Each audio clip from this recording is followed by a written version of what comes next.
So we will be analyzing each book by breaking it down into three major points: why I picked the book, the plot or the background without any kind of major spoilers, and why you should be reading that particular book or what kind of value the book will add into your life. Hello everyone, welcome to my channel. I am Akshata and this is the first video. Here you will be finding videos related to books, productivity, meditation, mindfulness and some other similar kind of stuff. I'll be trying my best to add some kind of value in your life to help you upgrade it in a way, and if you find any of this useful, consider subscribing the channel. Moving on to today's video, we'll be looking into 3 books that you should be reading before the 2020 ends. These 3 books happens to be my favorite, one I have read earlier this year and 2 way back in 2019. So let's head in. The first book is Animal Farm by George Orwell. So earlier this book was called Animal Farm, a fairy story, but later on its subtitle, A Fairy Story, was dropped around the time of its publication. It's a political satire and an allegoric work of fiction. This happens to be my first read of this year, and the very reason why I decided to pick this particular book was because I wanted to read much more classics this year. I am not much into classics, so apart from Jane Austen, I decided that I'll be reading classics. So when I went on the internet and read a lot of good reviews, Animal Farm happened to be the best. Also, the book was on sale at that time. So that's how I ended up reading Animal Farm by George Orwell. So the story is set in an animal farm called the Manor Farm, where all the animals one day decided to rebel against their owner, Mr. Jonas, as he forgets to feed their livestock and they kicks him out of the farm. Now here something new happens. The whole animal farm is now entirely run by the animals and the leadership of pigs. They make 7 commandments and rules and regulation to run in like a proper particular democracy. But like any democracy, there are certain faults in this democracy too, and something new and unexpected emerges. For you to know what emerges, you have to read the book. So there's a particular line I like from this book. I'd like to quote it here, that all the animals are equal, but some animals happen to be more equal than others. And to know the complete essence of this particular quote, you will have to go through book, and I can assure you that you will not regret. Now if you are wondering this is just a simple animal story like a fairy tale made for kids, then it is entirely not.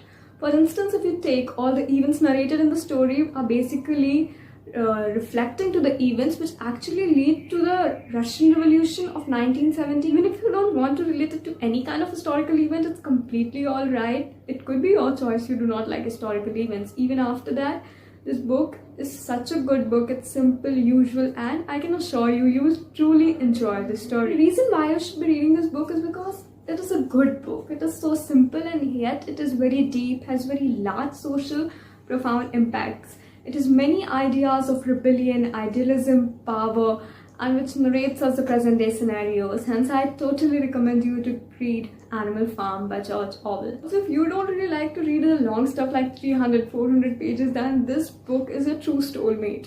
It is like just 95 pages long, and most probably you will end up wondering by yourself that how did all of this happen in these 95 pages? There is so much happening in there, the story is so deep and it's just covered in those 95 pages. Also, the book has been adapted into a movie 2 times in 1954 and 1999, and there's also a radio dramatization of it by BBC.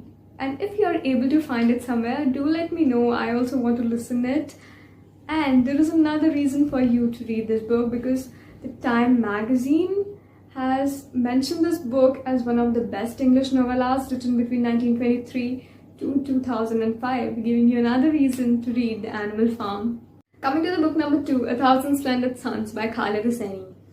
Now this is the second best-selling book by author Khaled Hosseini after The Kite Runner, published in 2003. I have not read Kite Runner till yet, but I am planning to read it. And talking about 1,000 Splendid Suns, this book is really wonderful.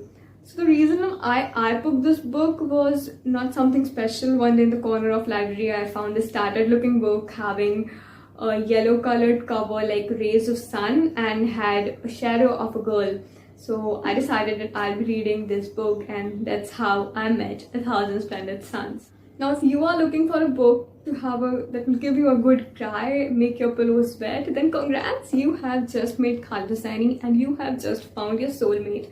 1,000 Splendid Suns. The story is basically set in Afghanistan and it majorly focuses on 2 women an illegitimate girl Mariam and another one Leila, who are basically a generation apart but are married to the same man, Rashid. It describes the situation and condition of women, particularly after the rise of Taliban in Afghanistan, and how the Kabul changes after the fall of Taliban, depicting the high patriarchal despotism in the society. And I apologize, I am not seriously able to describe how the book feels when you read it, because this book is so good and it is written in such a manner that you can see what is exactly happening. You can see Mariam, you can see her heart, you can feel her, you can see her crying, and you will also cry with her most probably when she cries. So this is the beauty of that book, which you will find when you will go through it.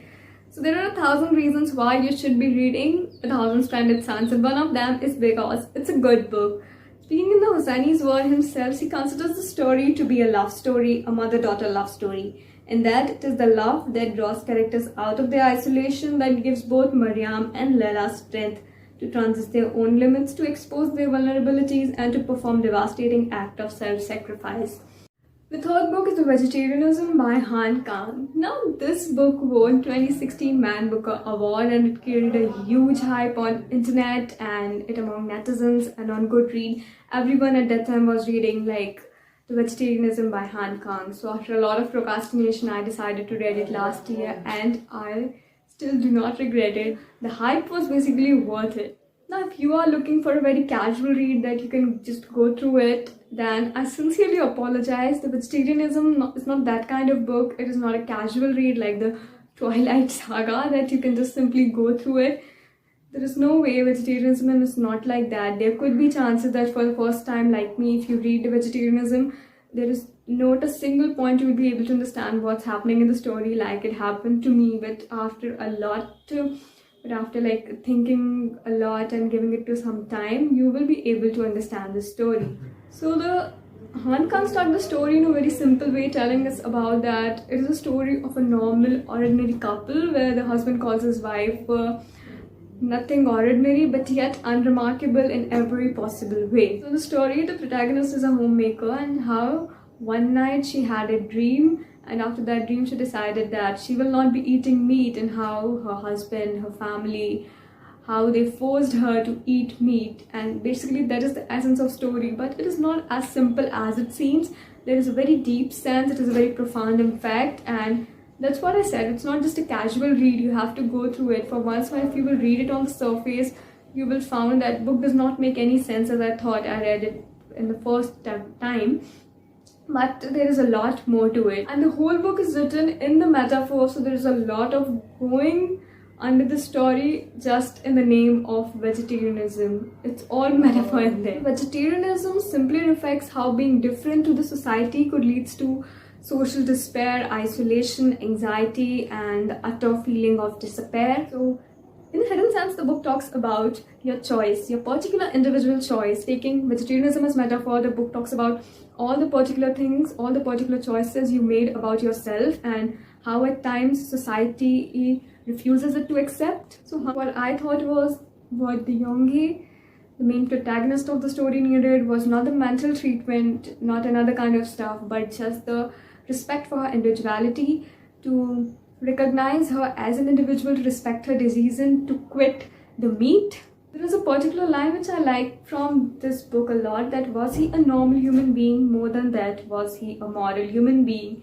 Making us all wonder that have we lost our morals in our journey to modernization? That's why you should be reading Han Kang's Vegetarianism. It's a must to read, giving you the idea of individuality, freedom, your choice. And this sums up all the 3 books that you should be reading before the 2020 ends. Thank you for watching. Thank you for staying till the end. And if you like this video, give it a thumbs up. And if you found this video useful, if you like any of the book, consider subscribing the channel. There is more stuff coming soon.